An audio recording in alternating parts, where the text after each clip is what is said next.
She said. Hello, everybody, and welcome to Fantasy NBA Today, a sports ethos show brought to you by our great partners at FanDuel. I'm Aaron Bruski, joined as always by the great Steve, Dr. A. Alexander. If you're looking for clear, actionable fantasy basketball advice and pace and tempo to help you win your league, you're in the right place. On today's show, we'll recap the players you should consider adding after the weekend, who's in the drop zone, and the top streamers for the upcoming slate. Let's get started. Doc, who is your top ad coming out of the weekend? Did you say actionable? I said actionable. I said pace. I said tempo. I said that's what she said. All right. Let's get to it. Who's your top ad, Doc? I sat here on Friday and said Brook Lopez is about ready to go off. Like, it's coming.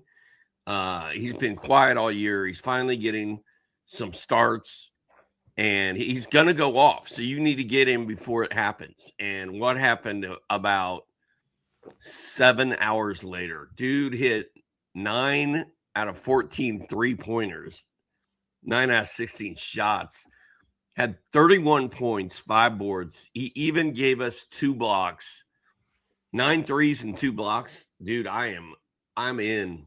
I'm all in on that. And then over his last 2 games, with that game included, he's averaged 19 points, 6 boards, 1.5 blocks, 5 triples, and a steal. Thank you, Brolo. Thank you, Brolo. Indeed. I mean, I wanted to have him ranked as high as possible as I could in the Bruski 150 because I'm not sure he's not better than Ivica Zubac. Like, I know Ivica Zubac has put up some big numbers and he's got, a lot of new defensive player cred, which I'm not sure I agree with. And steps in Brolo and just starts doing Milwaukee Bucks Brolo stuff. And now you've got 6 games of Brolo producing in the middle rounds. He's just doing really good things, and the Clippers are turning it around while all of this is happening. And I'm just curious if he has a really good run for 2 to 3 weeks and Ivica Zubac comes back. What does that look like? Does that look like more of a even timeshare? And can Brolo hit that coveted low high where you get your low end stats in low minutes and then you can get some upside if something good happens after that? I'll take us to Bilal Coulibaly. He's on a 2-game run of 17.5 points, 8 boards, 3 steals, 1.5 blocks. So things are finally looking up for Bilal Coulibaly in Washington. I can't tell you if this is going to continue or not. Health has been a big issue for him. And if he could just stay healthy and upright and string a few of these together, we could be looking at some top 100 production. But beyond that, I'm in the dark with the rest of you guys. I don't know if he could keep it up or not, but anytime he gets a big line, we're going to notice it here on the show. Doc, who do you have next? Next, I've got Dylan Harper. He only played 1 game over the weekend, and he only scored 7 points in that game. But he also had 7 rebounds, 12 assists, and 3 steals. He did not shoot it well, 3 of 10, and that was problematic. But man, 12 assists and 3 steals and 7 boards. Like, the fantasy line was there. He scored 40 FanDuel points in that game alone. And I'm just looking at his FanDuel log. His FanDuel points the last 3 games are 40, 17, and 37. So he's had 2 really good games and one kind of bad one. But I do really like Dylan Harper, and I feel like he's going to be one of those guys like some others that we talked about this season. Like, he needs one of his teammates to be injured or out, and then he's going to be locked and loaded. He's a good basketball player. It's scary what San Antonio is going to be capable of. All of that analysis is right on, and the fact that he's popping off with games like this just shows you that he could easily be in play for late round value with everybody healthy. And if he can pull that off, it's the classic low high again. What we're always looking for in a pickup is somebody that can hold their own in low minutes, and then you get some upside beyond that. I will take us to, and Andre is a real jerk. I just want to say that out loud. He put just Mamu in the rundown, and it's Sandro Mamu Kalashvili has sort of taken the center position in Toronto by storm, and he's on a nice solid 3-week run of mid-round value.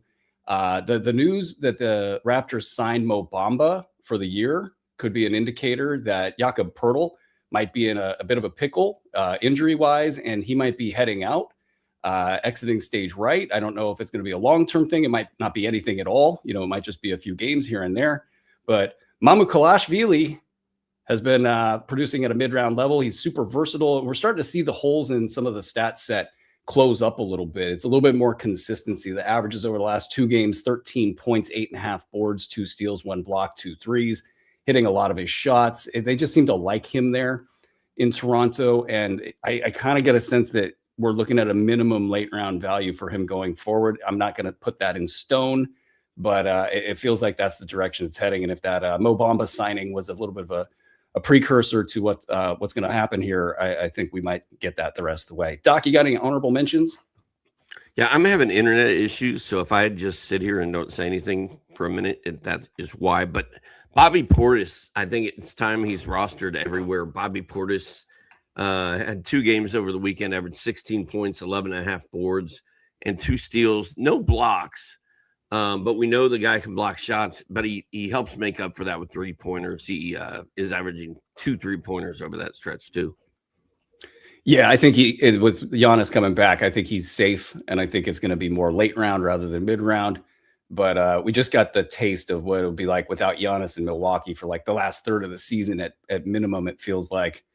So Bobby Portis is really locked and loaded for the rest of the season. I'll shout out Dan Gafford. Finally had a good game, 11-7, 1 steal, 1 block, 23 minutes played. And that's really the big number. We want to know if he's going to get over 20 minutes. It's very likely that Dan Gafford is going to be a late round value. He has mid-round value potential, and we've actually seen him produce as a first-round producer as recently as last season for a couple weeks stretch there. So his numbers can climb real quick. Anthony Davis is dealing with a groin issue, and Gafford just needs to be able to actually play these minutes. His ankles are toast. And I don't know if this was actually a sign that he's made it through the return to play protocol and he's finally good to go and he can actually handle 20 minutes a game, or if this was a 1-game outlier and that Anthony Davis is going to be coming back soonish. And they just said, Danny, can you get out there and give us whatever you got? And he gave you the 23 minutes, but a lot of upside. So we're always going to keep an eye on that. Justin Champagnie has kind of held onto the rope. He's had 2 good games in a row, despite having a kind of a bad disposition, feeling like maybe the breakout wasn't going to happen right now. Well, he's hung in and he's getting minutes in the 20 to 24 range lately. And that's all he needs for fantasy value. His 2-game averages are almost a double-double. He's really rebounding the crap out of the ball. He might end up getting some notice around the league for being one of the league's better rebounders, but he's getting you defensive stats, averaging a steal and a block over those 2 games, getting a couple 3-pointers, and really just a part of the I hate to say this with the Washington Wizards, but part of the winning dynamic on the floor, Justin Champagnie. All right, before we move on, quick reminder, if this show is helping your team, please subscribe to the Fantasy NBA Today pod feed and the Sports Ethos YouTube channel.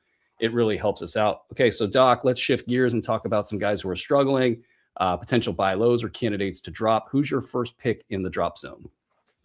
I'm going to shout out Jarrett Allen. And I don't think you can just drop Jarrett Allen. But the key to Jarrett Allen is you don't draft Jarrett Allen in the first place, because if you draft him, you can't really cut him and you can't really trade him because nobody wants him. So you just don't draft Jarrett Allen to begin with. But he had 6 points, 4 rebounds, 2 assists, 2 steals, and a block in his 1 game. He had all 3 of his field goals, played 18 minutes. I mean, Jarrett Allen. He's so boring, Brew. Is he the most boring fantasy basketball player in the league? I don't know. I just like you shaming the people who drafted Jarrett Allen. I'm trying to advise people. Trying to advise people.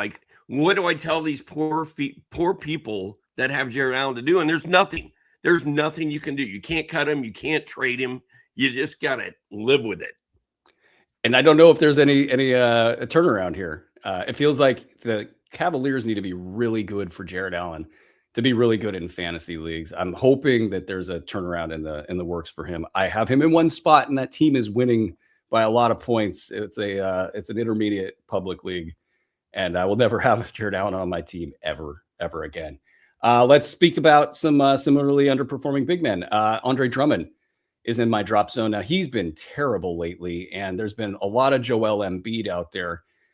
Thankfully, if you're an Andre Drummond backer, which I am to some degree over here, the Joel Embiid stuff is really kind of peak theater at this point. Like, everybody in the building knows that Joel Embiid shouldn't be on the floor.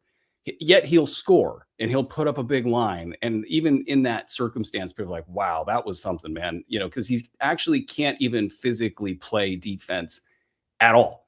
Like, he can kind of get back into the paint and then like hang out a little bit. And then he might as well just start running back the other direction, because he's definitely not going to do anything on defense. The beat writers are talking about it. Everybody knows it. And Andre Drummond now struggling, while Adem Bona is starting to perk up out of Dembona. And it might be the case that if these Philly beat writers are on anything, they're talking about how maybe it's time for Dembona to be the second string center in Philadelphia after his 4-block night.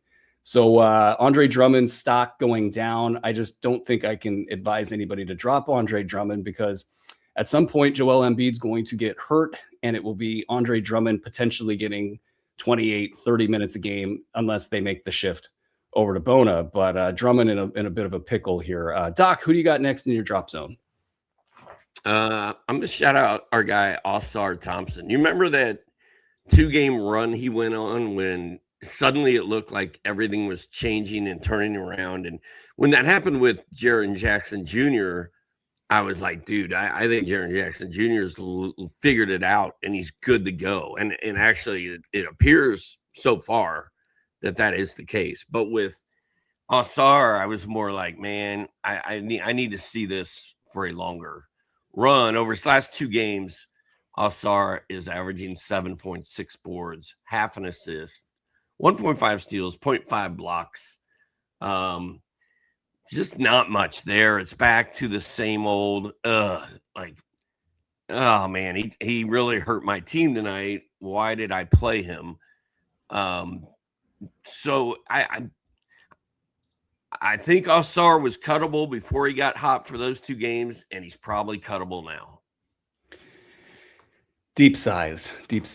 I took the plunge a couple times, I think once or twice, with the rest of everybody, and it's a high draft pick. There's a couple guys. I know there's going to be another one that we're going to talk about here in a second, that it's that 5th or 6th round price tag, and it's almost like, come on, don't hurt me in the free throw, man. Like, I don't care if you're terrible everywhere else as well. Just don't hurt me in the free throw. Asar Thompson. They're also playing Jaden Ivey a lot more. I think that we're starting to see the onset of marketing Jaden Ivey to the rest of the league, because they got to know that he can't be a part of their future there. There's just not enough burst, at least at this point in time, coming off of injury. And then the skill sets with Cade Cunningham, it's just not a good fit right now. So we'll see what happens. I think Asar Thompson and several other Pistons are going to have a little bit of a struggle here if Ivy starts picking up the minutes. I will talk Igor Joman. And he went for 7, 2, and 3, 1 steal, 1 triple. This is just really bad stats. The shooting issues showed up, and it's just not Joman time yet in Brooklyn. He had Cam Thomas return. Probably I should just ask you a blanket statement, Doc, if you think that Cam Thomas is worth a pickup, since we're talking kind of adds and drops right now. We kind of scooted through that. I don't know if we touched on that very much, but Igor is out in fantasy leagues. At some point in time, he will be worth talking about, but I'm not a big Igor Joman guy. Anyway, Doc, you want to get to honorable mentions and give me your scorching hot Cam Thomas take?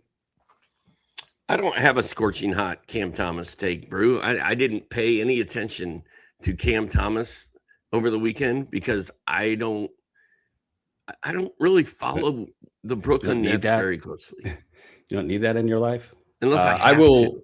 I will say this. Yeah, you go for it. I'll say it. You say it. I'll say it. Nobody needs Cam Thomas in their life. Not even the Brooklyn Nets. Not even his next team. I don't need a volume scorer who can't pass and can't really defend and takes everybody out in a box score. Like, I don't need that. If he's still the same Cam Thomas I know and loved from years prior,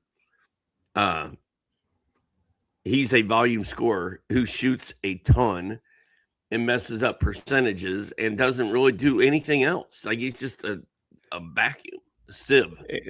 It's pretty hilarious. And he's And you know what? It's endearing in a certain way, but it's not for fantasy leagues and it's not for me. But what about any other honorable mentions you got, Doc? Dude, I think if I was a little kid and I was at a Brooklyn Nets game and I watched Cam Thomas go off for like 47 points live, like he would be my favorite player for the rest of my childhood. Like, oh man, I love Cam Thomas. And then have your heart broken the minute he gets traded to the Utah Jazz.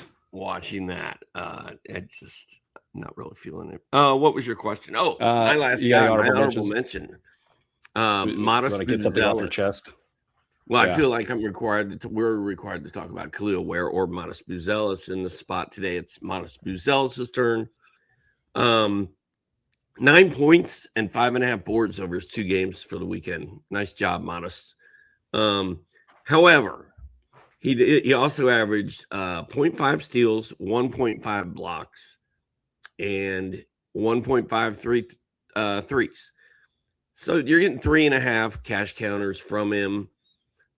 He's too good to drop. You're not going to I don't think you're going to drop Modest Buzelis. I certainly drafted him too early. A lot of people told me I was drafting him too early. I didn't care. I still don't care. And there's still a lot of season left. We're in week 11? And there's 25 fantasy weeks. So we're not halfway yet. And we all know that silly season can turn entire stat sets around, stat lines, averages around. So I'm not giving up yet, but yeah, it's been a bit of a roller coaster with Buzelis. And if you curse me every time he has a bad line because you drafted him because of me, I'm sorry. I love the apology there.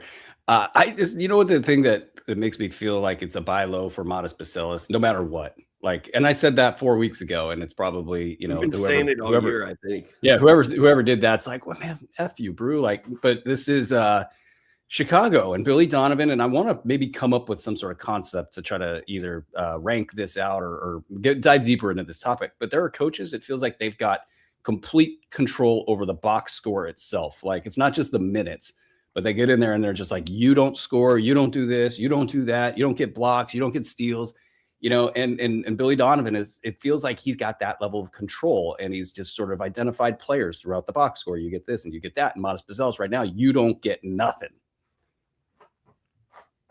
Quentin Grimes is my honorable mention. That was for you, Doc. That was for you. That was nothing. Quentin Grimes. If you got to talk about Modest Buzelis, I'll talk about Quentin Grimes because he's near and dear to my heart as a B150 darling. He's going to outperform his draft slot, like eyes closed, no matter what. He might finish inside the top 75. Right now, he's a top 110-ish kind of a guy, and he's having top 130-ish games. And you know, if you're in a league where top 125 is borderline, or even top 100 is borderline, or even if your team's just got a lot of guards, there are a lot of valuable fantasy guards that I've got. You know, I've got teams where I've got 7 guards, and I was, faced with the choice of like DeJounte Murray, who I'm sure we'll cover at some point in time during the show. And it's like, do I keep my low and slow? Top 100 is going to win, you know, just chug up the mountain. He's going to get a bunch of games. Do I keep that, or do I take a shot at the shiny object? You know, and so Quentin Grimes, I think he's definitely droppable in the sense that there's lower upside right now. Now, Philly might turn the page. They might get hurt. Quentin Grimes is good enough to be able to command top 50 value in the right spot. And that doesn't really exactly grow on trees. So I'm not telling you to drop Quentin Grimes. I'm just telling you that you can if you want. All right, let's shift gears and look ahead to tonight's action. We'll talk about the top streamers for the upcoming slate. Quick note, if you're watching us on Twitter, make sure you head on over to the Sports Ethos YouTube channel for our daily fantasy content. Doc, who's your top streamer for tonight? I'm playing Dylan Harper, who we already talked about his numbers and his averages. I'm going to go ahead and play him. I'm going to play Keldon Johnson as well. Is my internet even working right now, Brew? That's a question. For whatever it's worth, I hear you. In America, the world hears you. I'm just telling you, it's shaky. And then I think Keldon Johnson is hot. He's become the latest burrito brother of choice. Harry Barnes has been terrible. Julian Champagne's fallen off a little bit, but Keldon Johnson, dude, on Saturday had 27 and 10 with 5 threes. On Thursday, he had 9.7 boards and 1 3. And on Tuesday, he had 25 points and 5 threes again. Now, don't kid yourself and think you're going to get anything from Keldon Johnson other than some points, rebounds, and threes, because he literally does nothing else. So he's kind of a black hole in that sense. But if you're just looking for a guy to maybe get you a 20 and 10, I think he's a decent look. I love it from a reality perspective. They just kind of use Keldon Johnson as a bowling ball. It feels like he's like the knockout punch. You know, if they want to really make a team feel bad, Keldon Johnson going off is the way that they do it. It's like their eighth man. It's great stuff if you're a San Antonio Spurs fan. I will talk Tari Eason, even though he's not my top streamer for the night. He almost was. It's tight. There's decent streamers. It's a good night of action tonight. I think 9 games or so. Keldon Johnson, Tari Eason. Eason had 9.6 boards, 2 steals, a block, and a couple threes in his last outing in a 21-minute start. So Eason is back. He's spicy, at least now he is. And you don't necessarily want to look at Tari Eason as a rest of season pickup, but he's got that kind of pop. He's been a top 50 guy in the past. I think that's pretty wishful thinking if we want to put that label on him for this season. But if he could be top 80 to top 100 in the games that he plays, that wouldn't be that surprising to me. So you're getting in a little bit early on Tari Eason. If you do think that there might be some potential for rest of season value, you know, you could kind of throw that into the equation here at your leisure. But at least in a 1-game spot, I like the fact that he's got some pop. Doc, who's your next streamer for tonight? Well, as far as I know, Ryan Kalkbrenner is out again for Charlotte. Whenever that happens, Moussa Diabate has been kind of fun lately. His last 3 games, he's had 12, 18, and 14 rebounds. He's had 10, 12, and 5 points. He had that big 6-steal game, and he finally got a block on Friday. I think you're looking at probably, 10 or 11 points and 12 rebounds and maybe a block and a steal tonight from Moussa Diabate. Yeah, and then super maybe cheap on FanDuel. Right. And then maybe, the Kalkbrenner stuff, maybe it's got a longer shelf life, the injury that is. And who knows? I mean, I thought it was going to be Diabate over Kalkbrenner to start the season, just from a pure mobility standpoint. Kalkbrenner was able to hang in there, and then he did a bunch of great stuff early on, and the job was his. And then Diabate, for his part, did well early on in his limited minutes, enough to be a late round value in fantasy league. So look great. Like, both guys are producing all as well. Then Diabate gets a knee injury, starts slowing down big time. Then Kalkbrenner goes out. Diabate gets back in, has these big games. And what if he could make it more of a 24-24 split at the big man spot, secure his late round value, and then you get the low high, which is the 3rd time I've been able to mention that in the show, because we're always looking for the low high, late round value and low minutes that could possibly be something more if something good happens. So Moussa Diabate, a great one there. I'm looking at Aaron Nesmith, actually my top streamer of the night. It's really, really close with a bunch of these guys out there. But Aaron Nesmith, quiet, just 1 game back. This guy in the finals and in the playoffs has looked like one of the better players in the NBA, a guy that can defend the crap out of anybody, and then he takes and makes big shots. He's got a great athletic profile. He can kind of make things happen.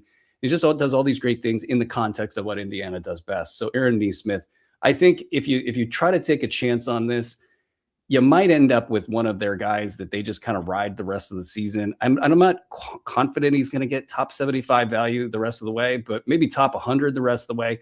And that's pretty damn good. So I'll take that upside equation. And then, Doc, I don't think you have any honorable mentions, do you? Well, I do have one thing that we can talk about. Trae Young is questionable for the Hawks. Jalen Johnson is out. Who's gonna step up and go off for that team? Trey. I just added Mo Gay in. He's out. Yeah, that's what Andre says. Yeah, that's what we got. So basically, I don't know if Mo Gay can be like at the top of this streamer list, but he's had some decent games in the past. I added him in 30 deep, and I was thrilled to see him there. It's kind of feeling like maybe this could happen where a couple big guys for Atlanta go out, and then he's the last guy standing there. But beyond Mo Gay, is there anybody that you like in Atlanta based on this news? I mean, I think you gotta at least think about throwing a flyer at Zach Risachet and see if he can do it. I think Risachet, Vic Krejci, and obviously Nikhil Alexander Walker becomes a must play at that point. So, and I think it's good for a Kongwu too.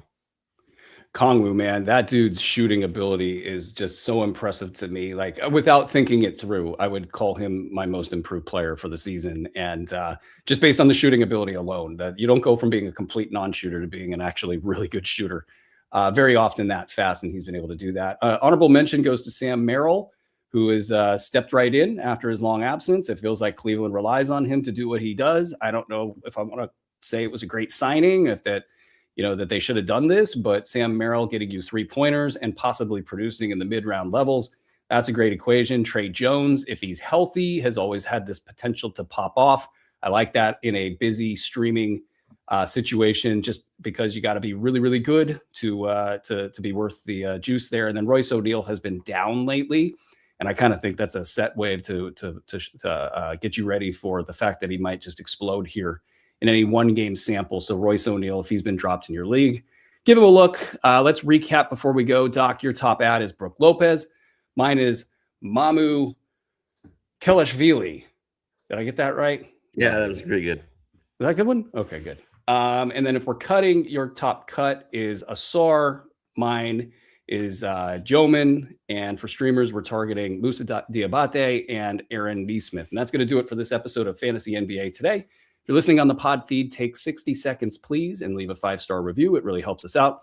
If you're watching this on YouTube, hit the thumbs up and subscribe to the Sports Ethos channel so you guys never miss an episode. And if you're new to the show, here's what we've got for you every week. We're with you Monday through Friday with multiple daily episodes. This show with quick ads, drops, and streamers.